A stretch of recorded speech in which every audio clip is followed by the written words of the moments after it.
On skin, we got my man A Ward on Light Skin Television. We out here in Forest Park, Georgia. Midnight Madness, the third installation. It went down. I liked all the battles. I saw your facial expression. You were a judge for, I believe, a couple of them. What you think about tonight as a whole? Nah, it was great. Great time, man. I missed the first, but I caught the tail end of the first battle, and then I was able to see the other three. All three very competitive battles. First one was too. Yeah. So a really good time. Man, we had a battle that was probably like a top 5 battle of the year to me. Wise and KD to me was like top 5 battle of the year. We got a twerk performance that that everybody's begging for. You know what I mean? Snake Eyes did his thing too. What they asked for, they got. Yeah, Snake Eyes did his thing too. Yeah, man, just a really good event. Really good event. All across the board. Heard you say you get a little claustrophobic out here in the outdoors battle. It felt like we had 100 in the house, but outdoors it looked like we had 200. Nah, facts. The energy and everything was definitely real. You know what I mean? So it was super dope. Super dope. It was good for hip hop. The last battle happening outside in the parking lot. Right. I always like that gritty feel. That's that Calico Ill Will type stuff. We didn't have stages and league on. Yeah. We did it just. Yep. So that's we definitely got a lot of good battle rap type stuff going on tonight. So it was dope. So too. Now I'm gonna timestamp this. This is now like 3-4 in the morning, April 9th. It's 80-something degrees in Atlanta a few days ago. Now it's 38. I don't know what's happening, but I say that to say this: we're into Saturday now, and you battle today. Yeah, 8 hours, sure. We start early. Yeah, man. Yep. Straight to it. Volume 2. Volume 2, you know what I mean? Yep. So, ARP, what is he going, noon, midnight, or that's what they said. They said we starting at noon. Mine's 3 rounds, so I don't know. I don't know if all 7 are or not, but I know mine's 3 rounds, 2-minute rounds, 2:30 cap. So QB Black Diamond. Yep, QB Black Diamond. Intergender battle. Yep. Intergender my second intergender battle. And you might have the most disrespectful woman to ever pick up a microphone. Right. Yeah. So I know what she's about to do. So fully prepared. She's obviously who she is for a reason, and has the name that she has for a reason. So saw the Chrome 23 performance. Yeah. So shout out to that. And I'm gonna just come do what I do every time, man. So I noticed that you really don't get crazy as far as who you're battling at this point in your career. Yeah. You just prepare, you do your homework, and you treat everyone the same with 110%. Yeah. Which I've always respected. You being a great battle rapper, you know the stature of QB in her arena, where she ranks all the time, in upper echelon. Her coming off was perceived as a loss to someone as great as 40 bars. Do you think this will affect her in any way as far as her not being able to measure up, or her measuring up and trying to kill you because she got something to prove? This short in the game. Hopefully, is there such thing as ring rust? Oh, you wouldn't know about that. Nah. Hopefully, she looks at it as like, I got something to prove. You know what I mean? After her last bout, which is dope to me.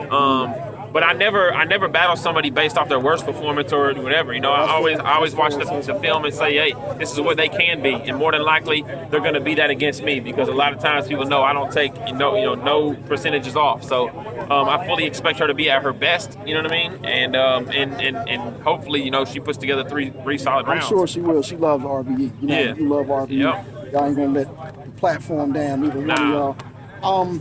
The K-Profit battle, what was it, last June, Atlanta?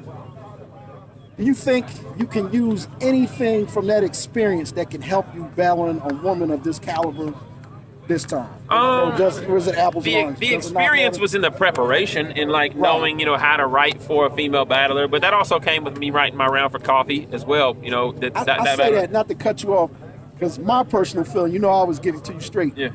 I thought K-Profit gave you. That thing was debatable. Yeah, no, she did very well. But I'm saying that to say this. Yeah. She battled you better than any man battled you last year. No, and that's I'm why say that. I tweeted and I put out all the time that I thought she should get more of a push, because I felt like that, people were just not paying attention to her for reasons that I don't know why, because as far as pen-wise and everything, she was very, very good. You know what I mean? You saying that, I'm sorry if I cut you off. No, you good.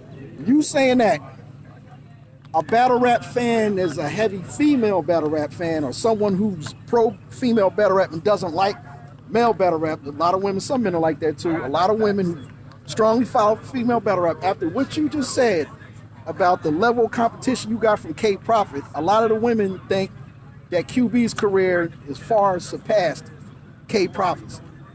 I say that to say they look at it like if K Profit could give you a run like that, they feel like QB might be able to take you out. Yeah, you know, I mean, they're two totally different battlers, honestly. That's what I was waiting for you to they're say. two totally different battlers. Right. And a lot of the things I was impressed with from K Profit were wordplay, composure, poise, freestyles. Like she did so much stuff with it, you know what I mean? To me, it's really apples and oranges. You know, we can sit here and be like, "Oh, well, you're battling Surf, but you battled Saint Mike." And I think another rebuttaler has like, yeah, I think you know, got like the hit on you. Like you prep for those guys differently. Even though Surf might be Surf and Saint Mike might be Saint Mike. You know, it's not like, people. Hey, if Saint Mike can make it debatable, Surf will smoke you. That's not how battle kind of like works. you're an athlete, so it's kind of like sports. Just because the second seed team, right? You know what I mean, lost to a team that's not going to make the playoffs this season. This isn't the transitive property, like you know, such and such beat them, so therefore, like, you know what I mean. Jordan Crawford dunked on LeBron one time, like, you know. Right. I'm gonna be corny and ask you what everyone else asks you all the time, which I usually never do, but I'm doing it this time. Yeah. To me, it seems like champion of the year or any type of award comparable to that, you feel like you should be higher in the running every year. A lot of fans across the country, and maybe other countries too, feel the same way. They always feel like your ranking is kind of skewed, kind of off. Like, this is 2022. I mean, I don't know how much more of a resume you can build without being on that so-called league. You know what I mean? That league. You know what I mean? So, do you think, is it still important to you, one? And two, are you getting a fair chance with the people who are making the rankings and the people that are giving out the awards and voting? Do you? Good question. One, like, no, last year I was very like chip on my shoulder. Like, the year before, they put me at 20th after the fans voted me 7th. Man, that motivated. And I was like, I was like, really? Like, y'all found a way to move me back, you know, that far, right? Yeah. So then last year I had a chip on my shoulder. I did 23 battles. I battled, you know, the Ill Will battle. I had the Geechee rematch. You know, I had crazy battles with Riggs and the K Profit battle. You know, first time on Queen of the Ring. All kind of stuff. I felt like, you know, even after everything I did, I feel like they slighted me as well. You know, and that's not saying I should have won.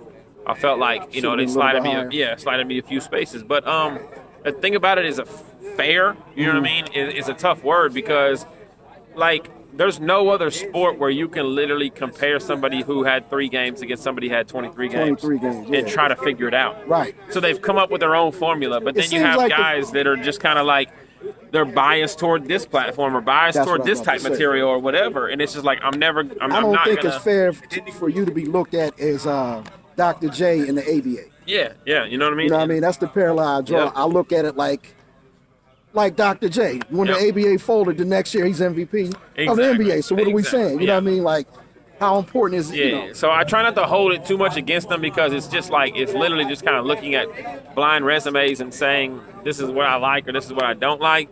But it does irritate me when I feel like people are purposely downplaying, like, my craft based off where I'm battling at. And it's like, yo, you're my peer. I see you in public. But, like, behind this camera, you're, like, really kind of having a negative, like, outlook on what I do. I'm going to be honest. I did that to you 3.5 years ago. You checked me, and we had a conversation, and it was real, and I appreciate that. And it changed me as a media person, how I do things and how I conduct myself. And I got to really see you out there. I said, what's this A-Ward really all about? I've seen his battles, but since then I've seen the growth. I was like, yo, that's my man. And that's my thing. Like, that shut me up, and it gave me a broader perspective. And now I see how fans and other rappers feel. It does seem like they kind of trying to, you know. Yeah. I don't like to say this term, but keeping a foot on your neck, like, yo. I'm never mad at somebody saying, like, yo, he fire. I just think this guy's fire better. That's fine. But when people are like, yeah, he's fire, but A-Ward don't do this, and this. Looking for ways to discredit you. Right, I don't what I mean? Just say, I don't like his style. You could be honest, like, I don't like the way the guy looks. Like, I don't like his race. Whatever. But don't make excuses. Just say, I don't like that. But and so that's kind of what it comes to with me. It's like when I sit there and see people like saying, like, yo, he's battling one rounders, or he's battling in a driveway, or he's battling this, that, and the third, or whatever. But no Us purists call it brave. But no matter what, call it brave. the first of this year, URL does a whole 1-round event, you know, and everybody's on 1-rounders. And you know what I mean? Like, it's never the same energy when it's your favorite battler. Right. And I'm like, yo, just keep it the same. You know what I mean? Same. And that's all I am. I agree. So I'm going to end it by asking you one more question. What is the biggest goal you want to accomplish through battle rap in 2022? Well, 1/3 of the way through, or something like that. 1/4. We're about 29% through the year. You got 71% of the year left. After a point, it's like you give me this name, you give me that name. I took this person out. What is it? Is there one thing that's important for you in 2022 that you haven't accomplished before then? Yeah, I'd like to do a 3-round battle with a legend. You know, like I've battled like Clips and Arsenal in 1-round battles. But 3-round battles, you know, shout out to DNA, shout out to Bill Collector, these guys that I think are like legends in the making, like type, you know. But you like I want like a Hollow or a Reed or somebody like that. Okay. You know what I mean? In 2022. So I want to do a 3-round battle with a legend on a main platform. You know. Met bro earlier, you know what I mean? Yes, sir. You know what I mean? Shouted you out and everything. Yeah, that's my big bro, definitely, man. Came in the building, so. Yeah, but we're going to end it now because I definitely want to talk to you again tomorrow. Yep. At RBE, Straight to It, Volume 2. Yep. You know what I mean? QB.